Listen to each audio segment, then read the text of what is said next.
तमसा नदी के तट पर बसा उत्तर प्रदेश का आजमगढ़ जिला इस वक्त चर्चाओं में है। वजह है आजमगढ़ लोकसभा सीट पर होने वाला उपचुनाव। इस चुनाव के लिए सभी राजनीतिक दलों ने प्रचार अभियान तेज कर दिया है। समाजवादी पार्टी मुखिया अखिलेश यादव के इस्तीफे के बाद से खाली हुई यह सीट वैसे तो सभी पार्टियों के लिए प्रतिष्ठा की लड़ाई बन चुकी है, लेकिन समाजवादी पार्टी के लिए यह सीट अपना वर्चस्व साबित करने की भी लड़ाई है, क्योंकि आजमगढ़ मुलायम सिंह यादव और अखिलेश यादव का गढ़ माना जाता है। 2022 के विधानसभा चुनाव में योगी आदित्यनाथ की लहर थी, लेकिन फिर भी आजमगढ़ में सभी 10 विधायक सपा के हैं। हालांकि सपा का डर अभी से दिखने लगा है, क्योंकि सपा नेता रामगोपाल यादव को लगता है कि भाजपा वोटिंग मशीनों में बदलाव करके चुनाव जीतने वाली पार्टी है। उनका कहना है कि विधानसभा चुनाव में जनता सपा को चाहती थी। यही कारण है कि बैलेट मत पत्र में सपा प्रदेश में 300 से अधिक सीटों पर चुनाव जीती है, पर मशीनों में हुई वोटों की गिनती में हार गई, क्योंकि भाजपा के लोगों ने मशीन बदल दिया था। मजे की बात यह है कि सपा और उसके नेता भी इस बात को मान रहे हैं और जमीन पर काम करने के बजाय ईवीएम का दुखड़ा रो रहे हैं। दरअसल रामगोपाल यादव का डर दूसरा है, और वो डर यह है कि भाजपा ने आजमगढ़ उपचुनाव जीतने के लिए अपनी पूरी ताकत झोंक दी है। उपचुनाव के लिए योगी सरकार के वित्त मंत्री सुरेश खन्ना के नेतृत्व में पश्चिमी यूपी के मंत्रियों को रामपुर में तैनात किया गया है। कृषि मंत्री सूर्य प्रताप शाही के नेतृत्व में अवध और पूर्वांचल के मंत्रियों को आजमगढ़ में चुनाव प्रचार और प्रबंधन की जिम्मेदारी दी गई है। वहीं मुख्यमंत्री योगी आदित्यनाथ, उप मुख्यमंत्री केशव प्रसाद मौर्य और उप मुख्यमंत्री ब्रजेश पाठक दोनों लोकसभा क्षेत्रों में सभा, रैलियां, रोड शो और चुनावी बैठक करेंगे। इसके अलावा आजमगढ़ में अल्पसंख्यक वोट बैंक को लेकर पार्टी ने खास रणनीति तैयार की है। यहां दानिश आजाद अंसारी अल्पसंख्यक वोट बैंक को पार्टी के पक्ष में साधेंगे। बता दें कि भाजपा ने यहां दिनेश लाल निरहुआ को अपना उम्मीदवार बनाया है, तो सपा से अखिलेश यादव के चचेरे भाई धर्मेंद्र यादव को मैदान में उतारा है, जबकि बसपा ने शाह आलम उर्फ गुड्डू जमाली को अपना उम्मीदवार बनाया है। भाजपा के लिए जहां यह सीट प्रतिष्ठा का सवाल बन चुकी है, वहीं सपा और बसपा के लिए आजमगढ़ उसकी पुरानी सीट है और दोनों यहां पर वापसी के लिए जुटी हुई हैं। यही कारण है कि बसपा से चुनाव लड़ रहे गुड्डू जमाली को मिलने वाले वोट भी बहुत हद तक जीत का समीकरण तैयार करेंगे। निरहुआ और गुड्डू जमाली आजमगढ़ के लिए पुराने चेहरे हैं और पहले चुनाव लड़ चुके हैं, लेकिन धर्मेंद्र यादव के लिए यह नई जगह होगी, क्योंकि अमेठी कांग्रेस का गढ़ माना जाता था। लेकिन 2019 के चुनाव में स्मृति ईरानी कांग्रेस का गढ़ तोड़कर सांसद बन चुकी हैं। इस बार मुलायम और अखिलेश के गढ़ को तोड़ने के लिए निरहुआ मैदान में है। आजमगढ़ के 19 चुनाव में कांग्रेस 7, भाजपा 3, सपा 4, बसपा 4 और एक बार जनता दल के सांसद बन चुके हैं। इन 19 चुनाव में चंद्रजीत यादव और रमाकांत यादव दल बदल कर 4-4 बार सांसद बने थे। इसमें दोनों सांसद भाजपा से भी एक बार जीते थे, लेकिन अब दो यदुवंशियों के बीच गुड्डू जमाली के आने से त्रिकोणीय मुकाबले के आसार नजर आ रहे हैं, पर जीत हार का आकलन करना मुश्किल है। भाजपा ने तो जिले की टूटी फूटी सड़कों को चुनावी मुद्दों में जोड़ रखा है। बता दें कि 2019 के चुनाव में दिनेश लाल यादव निरहुआ को 3,61,704 वोट और 2014 के चुनाव में गुड्डू जमाली को 2,66,528 वोट पाकर चुनाव हार चुके हैं। वहीं 2014 के लोकसभा चुनाव में मुलायम सिंह यादव 3,40,306 वोट पाकर सदन गए थे, जबकि 2019 के चुनाव में अखिलेश यादव 6,21,578 वोट से सांसद चुने गए थे।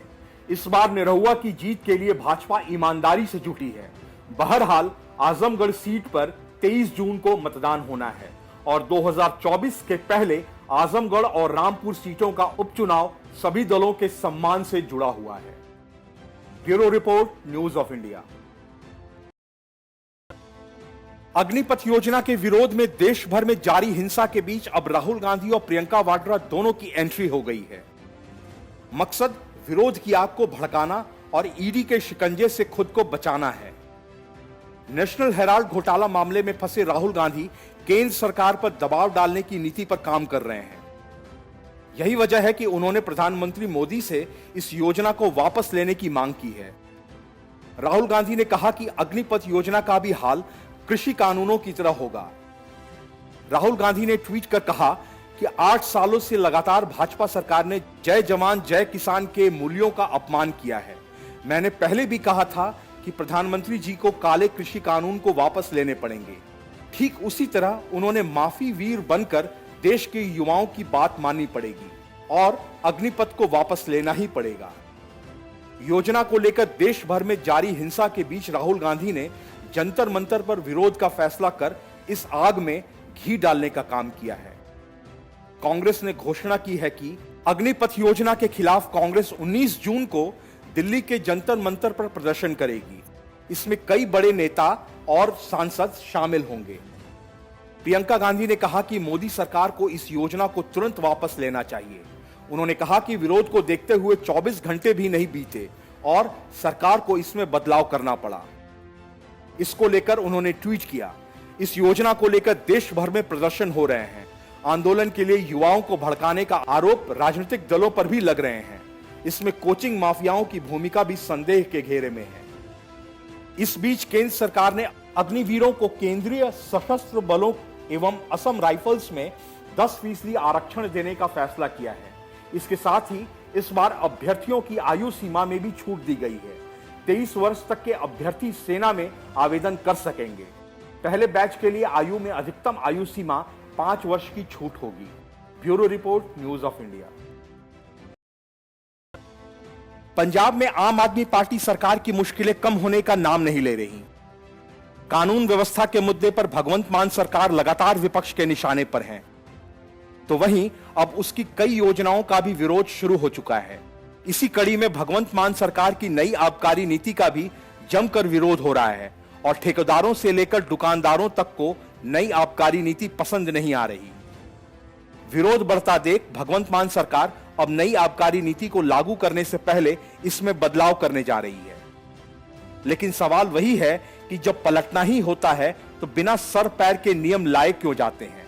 चाहे वो किसानों के मुद्दे हो या फिर मुफ्त बिजली देने की योजना, हर जगह आम आदमी पार्टी सरकार को उसकी नीतियों की वजह से भयानक विरोध का सामना करना पड़ा है। वहीं खबरों के अनुसार राज्य सरकार फिर से नई आबकारी नीति की तैयारी में है। यह कदम शराब ठेकेदारों की बढ़ती नाराजगी और नीति के प्रति बेरुखी के कारण उठाया जा रहा है। बताया जा रहा है कि ठेकों की नीलामी में विरोध दिखाते हुए ठेकेदारों ने ज्यादा रिस्पांस नहीं दिया और उधर शराब बेचने वाले कारोबारी भी बेहद नाराज हैं। इसी के बाद से ही कर एवं आबकारी विभाग नई नीति में बदलाव करने पर सहमत हो गया था। शराब ठेकेदार नई आबकारी नीति में शराब ठेकों के लिए सिक्योरिटी राशि 17% और शराब के दाम 25% कम करने से बेहद नाखुश हैं।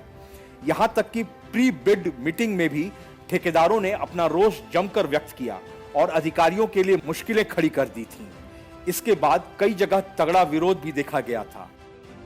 वहीं कहा जा रहा है कि प्री बिड मीटिंग में ठेकेदारों ने आबकारी नीति में जो मांगे रखी हैं उनको मानने के लिए सरकार सहमत हो गई है। ठेकेदारों की सबसे बड़ी मांग थी कि सिक्योरिटी राशि को 10% ही रखा जाए, जबकि नई नीति में सरकार ने इसे 17% कर दिया है। इसके अलावा नई नीति में बियर और अंग्रेजी शराब के दाम 25% कम करने के लिए भी कहा गया था, जबकि ठेकेदारों का मानना था कि ऐसा करना संभव नहीं है। पिछले दिनों ठेकेदारों ने आबकारी दफ्तर के बाहर प्रदर्शन करते हुए भी कहा था कि अगर नई नीति के अनुसार किसी ग्रुप को बेस प्राइस पर कॉन्ट्रैक्ट लेना पड़ता है तो उन्हें 5 करोड़ रुपए सिक्योरिटी के रूप में जमा करवाने होंगे। ठेकेदारों में इस बात का भी रोष था कि ठेके की अदायगी हर महीने की 10 तारीख को अदा करने के लिए रखी है, जबकि इससे पहले गए महीने के अंतिम दिन अदा की जाती थी। वहीं नई आबकारी नीति से पंजाब को 10,000 करोड़ का सालाना आय होने की उम्मीद थी, लेकिन अगर राज्य सरकार नई आबकारी नीति में संशोधन कर देती है तो इस लक्ष्य को पाना मुश्किल हो जाएगा और मुफ्त की रेवड़ियां बांट रहे केजरीवाल और भगवंत मान के लिए मुश्किलें और बढ़ेंगी। Bureau report, news of India. Congress के प्रवक्ता पवन खेड़ा को जब राज्यसभा का टिकट नहीं दिया गया तब उन्होंने अपनी नाराजगी जताते हुए कहा था कि शायद मेरी तपस्या में कोई कमी रह गई। लेकिन अब सोनिया गांधी ने उनकी तपस्या के बदले उन्हें लॉलीपॉप थमा दिया है। कांग्रेस ने पवन खेड़ा को मीडिया और पब्लिसिटी का जिम्मा सौंप दिया है। एआईसीसी की ओर से जारी की गई प्रेस रिलीज में बताया गया है कि पार्टी अध्यक्षा सोनिया गांधी ने पवन खेड़ा को मीडिया एंड पब्लिसिटी का जिम्मा सौंपा है। कांग्रेस ने कहा कि कांग्रेस अध्यक्षा ने पवन खेड़ा को नए कम्युनिकेशन विभाग के मीडिया एंड पब्लिसिटी सेल का चेयरमैन नियुक्त करने पर मुहर लगा दी है। कांग्रेस द्वारा राज्यसभा न भेजे जाने से नाराज पवन खेड़ा ने सोशल मीडिया पर अपनी नाराजगी व्यक्त की थी।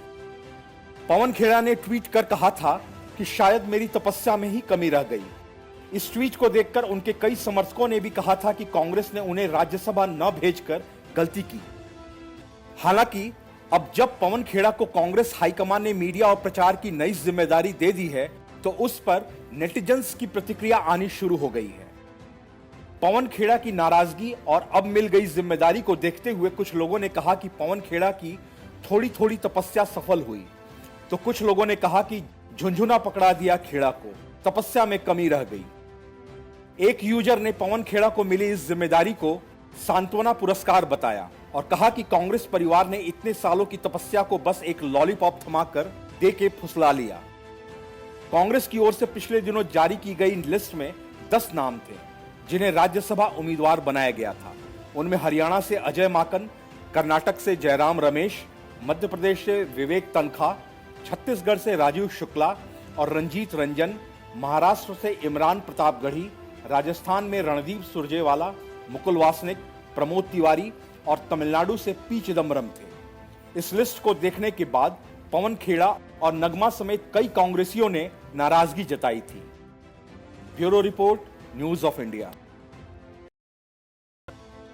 जिस बाजी को जीता नहीं जा सकता उस पर दांव कोई नहीं लगाता, और जब मामला सियासत का हो तो और भी नहीं। लेकिन ममता बनर्जी पहले से ही हारी हुई बाजी पर दांव लगाने को बेताब है। राष्ट्रपति चुनाव के लिए विपक्ष के साझा उम्मीदवारों पर चर्चा करने के लिए ममता बनर्जी ने पूरे तामझाम से दिल्ली में बैठक कर डाली। पहले तो शरद पवार ने ममता बनर्जी को टका सा जवाब देकर उम्मीदवार बनने से इनकार कर दिया। उसके बाद ममता बनर्जी ने फारूक अब्दुल्ला का नाम सामने रखा। अब फारूक अब्दुल्ला ने भी राष्ट्रपति पद का उम्मीदवार बनने से इनकार कर दिया। उन्होंने साफ कहा कि मैं राष्ट्रपति चुनाव 2022 के लिए संभावित संयुक्त विपक्षी उम्मीदवार के रूप में अपना नाम वापस ले रहा हूं। उन्होंने आगे कहा कि मुझे लगता है कि जम्मू और कश्मीर फिलहाल एक नाजुक दौर से गुजर रहा है और ऐसे समय में मैं यहां की जनता की मदद करने के लिए मेरा यहां होना सबसे ज्यादा जरूरी है।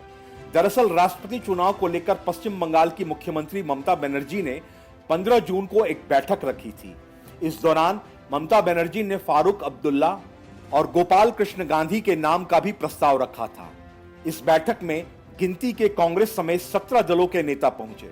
कुछ ऐसे भी बुलाए गए जिनके पास एक भी वोट नहीं है, मसलन पीडीपी की महबूबा मुफ्ती, जिनकी पार्टी के पास एक भी वोट नहीं है, और जिन असदुद्दीन ओवैसी और जगन मोहन रेड्डी के पास वोट है उन्हें बुलाया ही नहीं गया। मतलब यह कि ममता बनर्जी की कोशिश राष्ट्रपति चुनाव के नाम पर विपक्ष की धुरी बनने की है, लेकिन शरद पवार और अब फारूक अब्दुल्ला के इनकार के बाद उनकी इन कोशिशों को गहरा धक्का लगा है। विपक्ष की धुरी बनने की कोशिश ममता बनर्जी की पुरानी है।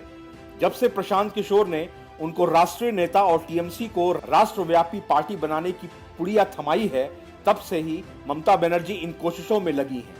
अब प्रशांत किशोर तो नहीं है, लेकिन यशवंत सिन्हा और सुधींद्र कुलकर्णी ममता बनर्जी को यह समझाने में कामयाब हो गए हैं कि अब सोनिया गांधी चूक गई हैं और शरद पवार का जलवा भी खत्म हो चुका है।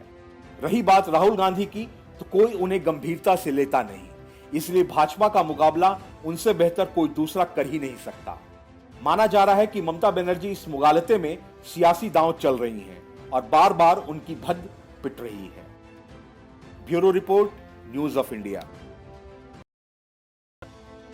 तमाम कोशिशों के बावजूद सत्येंद्र जैन को जमानत नहीं मिली। इसके लिए उन्होंने अपनी याददाश्त गुम हो जाने का भी हवाला दिया था, लेकिन प्रवर्तन निदेशालय द्वारा गिरफ्तार किए गए। मनी लॉन्ड्रिंग मामले में फंसे सत्येंद्र की याचिका कोर्ट ने खारिज कर दी। फिलहाल सत्येंद्र जैन को तिहाड़ की हवाई खानी होगी। सत्येंद्र जैन ने 9 जून 2022 को अपनी जमानत याचिका दाखिल की थी, जिस पर सुनवाई करने के बाद स्पेशल जस्टिस गीतांजलि गोयल ने फैसले को सुरक्षित रख लिया था। आज उन्होंने इस पर अपना फैसला सुनाया। कोर्ट में सुनवाई के दौरान उनकी पैरवी को वकील एन हरिहरन और भावुक चौहान ने की। हरिहरन ने सबूतों को नष्ट करने या उनसे छेड़छाड़ के आरोपों पर तर्क दिया। सत्येंद्र जैन के वकील ने कहा कि सबूतों के साथ छेड़छाड़ की कोई संभावना नहीं है, क्योंकि सबूतों को पहले ही इकट्ठा किया जा चुका है। उन्होंने कहा कि गवाह उपलब्ध हैं, मैं ट्रिपल टेस्ट से संतुष्ट हूं और गवाहों को प्रभावित करने का कोई आरोप भी नहीं है। जब मैं बाहर था ऐसा करने का मौका भी मिला था, लेकिन मुझ पर ऐसा कोई आरोप नहीं लगा। ये जानबूझकर जमानत को खारिज करने के लिए किया जा रहा है। प्रवर्तन निदेशालय की तरफ से एनके मट्टा और additional solicitor general SV Raju पेश हुए। उन्होंने कोर्ट में बताया कि यह मामला करेंसी को लीगलाइज और मनी लॉन्ड्रिंग का है। सत्येंद्र जैन को हवाला लेन देन के मामले में 30 मई 2022 को प्रवर्तन निदेशालय ने गिरफ्तार किया था। प्रवर्तन निदेशालय ने कोलकाता की एक कंपनी से जुड़े हवाला लेन देन के मामले में जांच में पाया कि 2015 से 16 के दौरान सत्येंद्र जैन एक लोक सेवक थे। इस दौरान उनके द्वारा लाभकारी स्वामित्व वाली और नियंत्रित कंपनियों का हवाला के जरिए कोलकाता बेस्ड एंट्री ऑपरेटरों को नकद ट्रांसफर के बदले शेल कंपनियों से 4.81 करोड़ रुपए प्राप्त हुए थे। सत्येंद्र जैन फिलहाल ईडी की 14 दिनों की रिमांड पर हैं। Bureau report, news of India. अपने कथित किसान आंदोलन को लेकर कई बार मुंह की खा चुके और हाल ही में कर्नाटक में कुटाई करवा चुके किसान नेता राकेश टिकैत भी अग्निवीर योजना को लेकर हो रहे आंदोलन में कूद पड़े हैं। हरिद्वार में किसान महाकुंभ के दूसरे दिन भारतीय किसान यूनियन के राष्ट्रीय प्रवक्ता राकेश टिकैत ने कहा कि अग्निपथ योजना का वो पहले ही कड़ा विरोध कर चुके हैं। पूरे देश में योजना को लेकर आंदोलन भी शुरू हो गया है। टिकैत ने सरकार पर युवाओं के साथ भद्दा मजाक करने का आरोप लगाया है। उन्होंने केंद्र सरकार की अग्निपथ योजना को लेकर मचे बवाल के बीच आक्रोश रैली भी निकाली, जिसमें उनके साथ पैदल मार्च में किसानों के साथ ही भारी संख्या में भारतीय किसान यूनियन के कार्यकर्ता और नेता भी शामिल रहे। राकेश टिकैत ने लगभग धमकी देते हुए कहा कि पहले मोदी जी ने किसानों को कॉन्ट्रैक्ट पर लाने की असफल कोशिश की, अब देश के नौजवानों को कॉन्ट्रैक्ट पर लाने जा रहे हैं। न पहले किसान झुका था, न अब नौजवान झुकेगा। इसके साथ ही टिकैत ने कहा कि केंद्र सरकार की अग्निपथ योजना से 4 साल बाद सरकारी बेरोजगार अग्निवीरों की फौज तैयार होगी, जो समाज और देश हित के लिए अच्छा नहीं है। हालांकि टिकैत ने अपने पहले के कथित किसान आंदोलन से सीख लेते हुए यहां आग्रह किया कि यह विरोध हिंसक नहीं होना चाहिए। उन्होंने देश भर में हुए हिंसक आंदोलनों के बीच शांतिपूर्ण ढंग से आंदोलन करने का आह्वान किया है। प्रदर्शन के दौरान राकेश टिकैत समेत बीकेयू के सभी कार्यकर्ता वहां पर काली पट्टी बांधे लाल कोटी से वीआईपी घाट पहुंचे और वहां से सीसीआर होते हुए रोडी बेलवाला मैदान गए।